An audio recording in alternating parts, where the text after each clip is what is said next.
A grande questão é que a gente precisa ter certeza do que está acontecendo quando a criança está na tela. E que a tela seja um canal para uma interação social e educativa de qualidade. Será que seu filho, filha, passa tempo demais olhando para o celular, para uma tela de computador? Quanto é demais, já que, especialmente nesses tempos, boa parte das nossas relações é online? Esta semana na Gama, o tema é vício em telas. E hoje a gente vai tratar especialmente da relação excessiva dos mais jovens com a tecnologia. Sobre isso a gente vai falar com a Fernanda Calisto, que você ouviu aí. Ela é doutora em psicologia e pesquisadora do Paradigma, que é o Centro de Ciências e Tecnologia do Comportamento. A Fernanda atende diversos jovens com essa dependência. Escuta a seguir essa conversa da Mariana Paino, aqui da Gama, com a Fernanda Calisto. A gente tem uma pesquisa aqui da Universidade Federal do Espírito Santo que mostra que 1 em cada 4 adolescentes brasileiros está viciado em internet. Eu achei um número bastante alarmante, não sei o que você acha, mas eu queria que você comentasse um pouquinho a que se deve esse cenário, né, desse número tão grande. Algumas pesquisas acabam medindo o tempo no qual a criança passa online. E sim, se a gente for considerar o autoenvolvimento, ou seja, né, uma duração grande de contato com a internet, nós provavelmente vamos verificar que quase todas as crianças, jovens e adolescentes que têm acesso a uma internet de qualidade estão passando muito mais tempo e mantêm a internet como canal de estudo, de interação social, né? E esse autoenvolvimento e a internet como uma mediação para várias atividades, várias possibilidades na vida, pode dar a impressão de uma dependência. Acontece que, quando a gente fala de dependência enquanto quadro clínico, nós consideramos aspectos para além do autoenvolvimento, né? Então, um aspecto extremamente importante é o quanto essa criança, adolescente, jovem, né, tem alterações de humor, por exemplo, quando não consegue acessar a internet. Tem sintomas de ansiedade, por exemplo, sabendo que por algum período ela não vai poder acessar. Então, vamos supor, uma criança sabe que vai fazer uma viagem com os pais para o interior.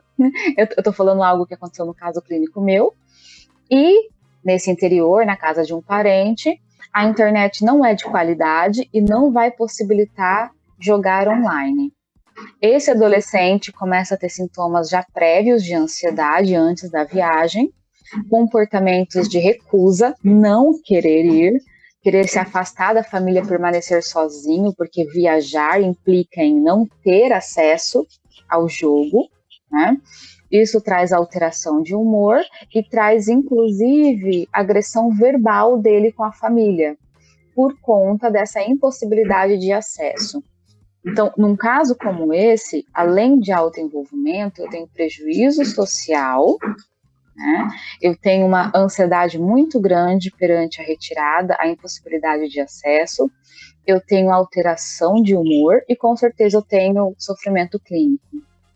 E não necessariamente essas pesquisas, então, que medem o tempo de uso, têm acesso a esses outros requisitos para diagnosticar uma dependência real.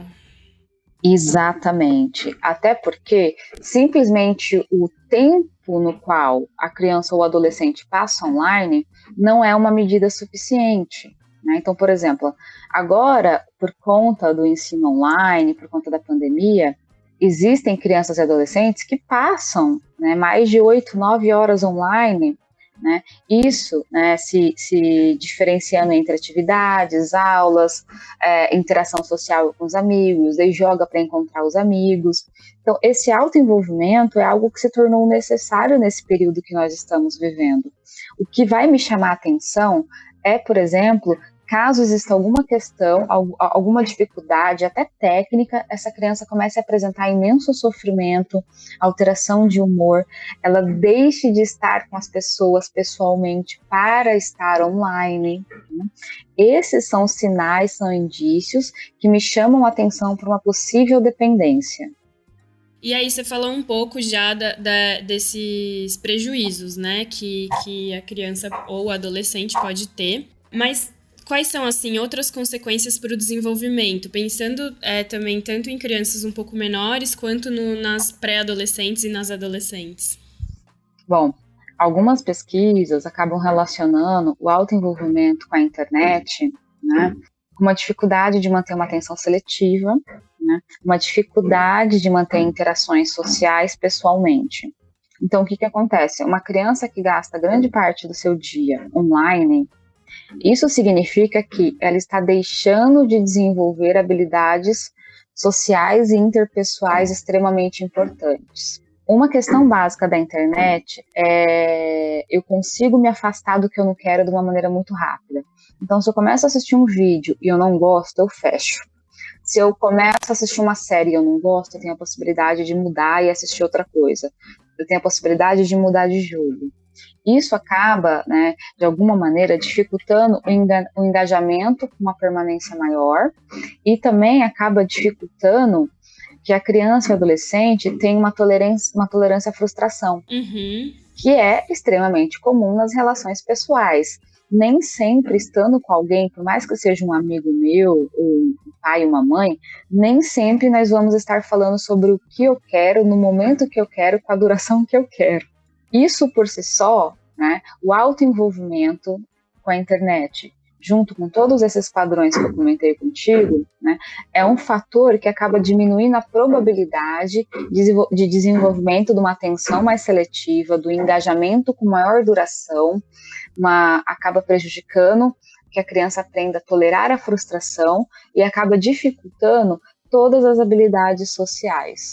E pensando que as crianças, e acho que até na adolescência, o cérebro ainda não está totalmente formado, né? É mais perigoso esse quadro de dependência e desse tipo de problema no desenvolvimento?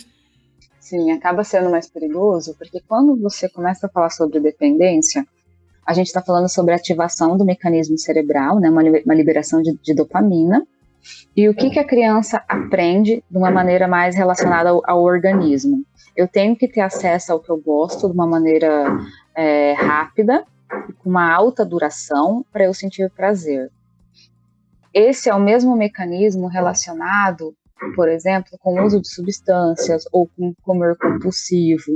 Então, essa dependência da internet acaba sendo um fator de vulnerabilidade para outras dependências. Tem algum outro fator que traz mais vulnerabilidade para a criança se tornar dependente? Uma criança que provavelmente tem uma dificuldade maior, né, de ter contato social de qualidade, né, seja por uma questão ambiental, né, então, por exemplo, não convive com outras crianças, né, já tem dificuldades em relacionamento na escola. Isso, por si só, já é um fator de vulnerabilidade para aumentar a possibilidade da internet tomar um lugar muito maior na vida dela. Existem algumas pesquisas também que relacionam a interação que os pais têm com essas crianças, né? Então, crianças com interações mais positivas, mais constantes, mais enriquecidas com os pais, elas aumentam, na verdade, a chance de preferir estar com eles de uma maneira positiva, gostosa, mesmo que seja pelo uso também da internet, seja para assistir um filme, né, ou jogar junto com os pais, né? E crianças que têm uma relação muito mais dificuldade, muito pautada, né, na autoridade ou na falta de afeto, elas têm uma probabilidade maior de usar a internet para ter acesso às interações sociais e para ter acesso a outros prazeres. E pensando no que os pais podem fazer, eles conseguem perceber algum indício de que uma criança ou um adolescente pode estar suscetível a desenvolver algum tipo de vício ainda na infância ou ao longo da vida?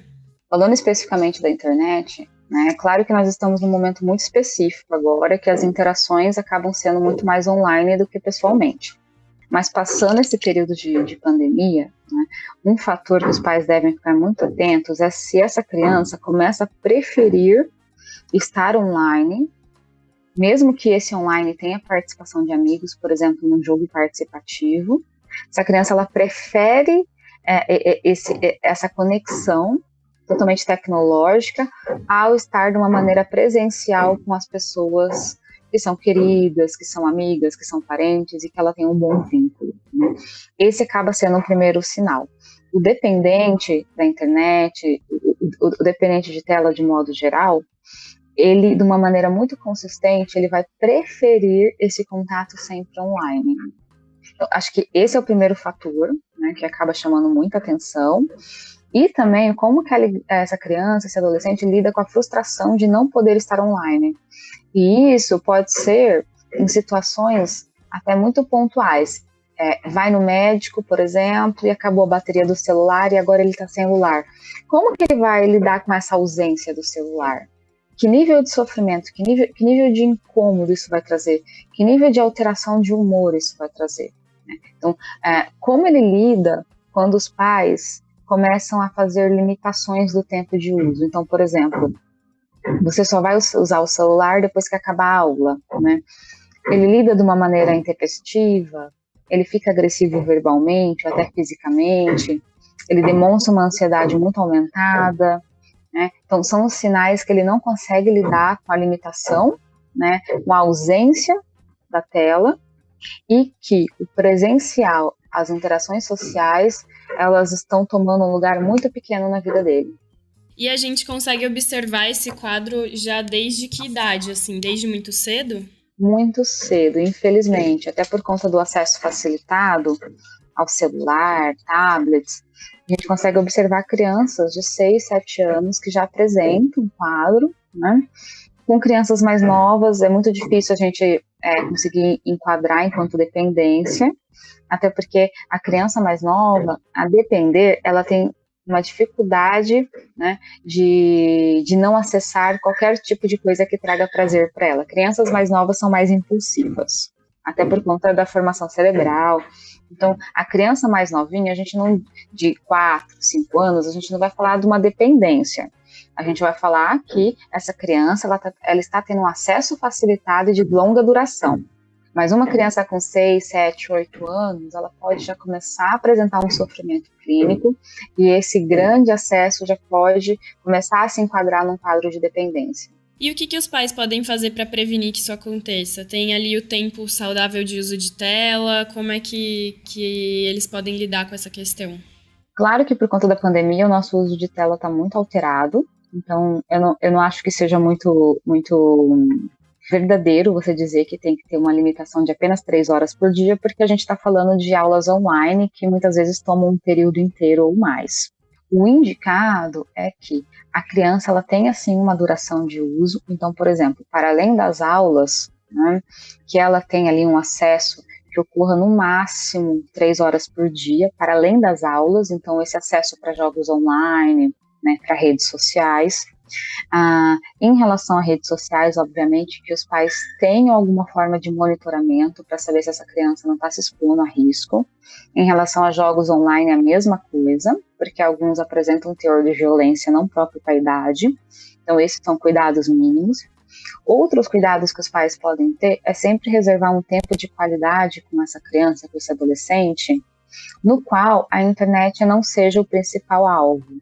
Então, por exemplo, tem um tempo de qualidade, de afeto, né, que eles fiquem juntos um período, pode jogar tabuleiro, que vá andar no parque, que tenha uma interação, que o próprio estar junto, o próprio interagir, seja muito mais importante do que o uso de tecnologia. É como que criar situações analógicas de liberação de dopamina. Exatamente, perfeito. E agora, na pandemia, né, como você falou, essas telas se tornaram aliadas, né, dos pais, tanto pelas atividades escolares, quanto para distrair os filhos, né, porque trabalhando de casa ou algo do tipo. E a Sociedade Brasileira de Pediatria até mudou as recomendações de 0 telas, né, para crianças menores de 2 anos, que era aí a grande recomendação, né, de até os 2 anos não ter nenhum contato com telas. Você acha que é possível repensar as recomendações por causa da pandemia e equacionar essa questão de outra forma a partir de agora? Sim, eu acho que vai ser cada vez mais necessário, até porque a pandemia trouxe um cenário de uma educação que pode se tornar híbrida, né? Então, grande parte da educação provavelmente vai se dividir entre presencial e online. A grande questão é que a gente precisa ter certeza do que está acontecendo quando a criança está na tela. E que a tela seja um canal para uma interação social e educativa de qualidade. Essa é a grande questão.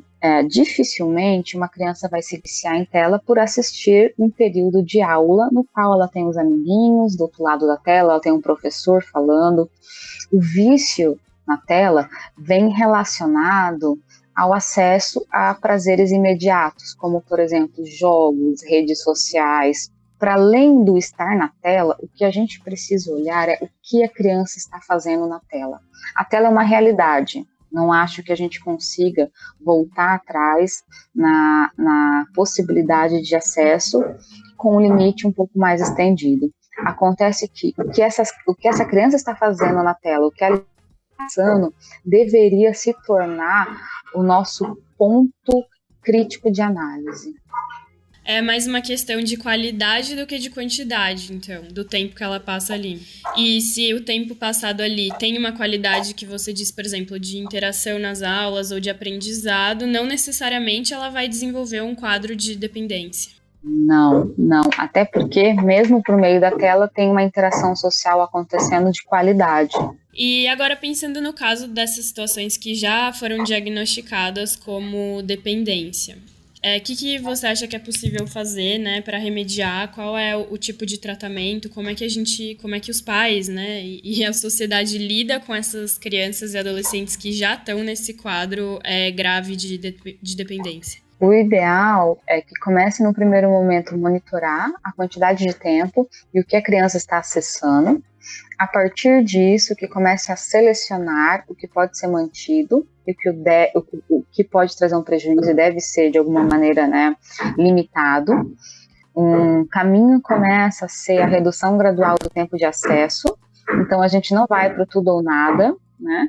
Mas a gente começa a reduzir para que a criança consiga estabelecer um limite dela, que ela consiga se regular perante essa atividade. Então, por exemplo, se a criança antes ficava 8 horas, a gente começa a reduzir gradualmente para 7, 6, 5, até chegar num tempo ali que seja adequado, de 2, 3 horas, por exemplo.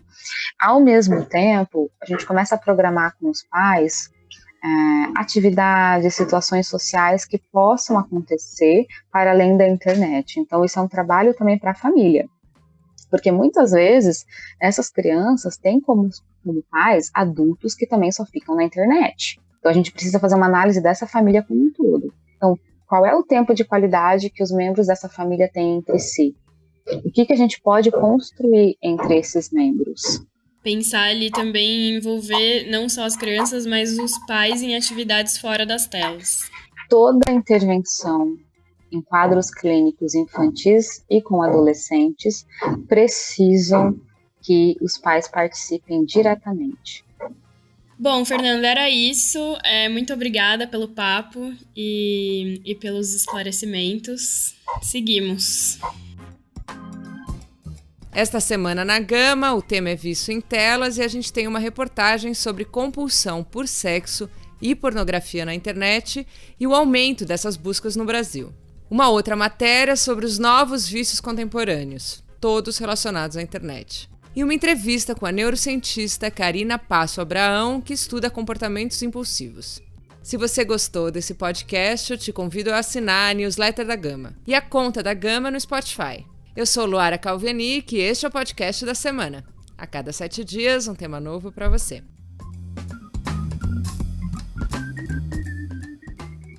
A edição de som desse podcast é do Maurício Abad.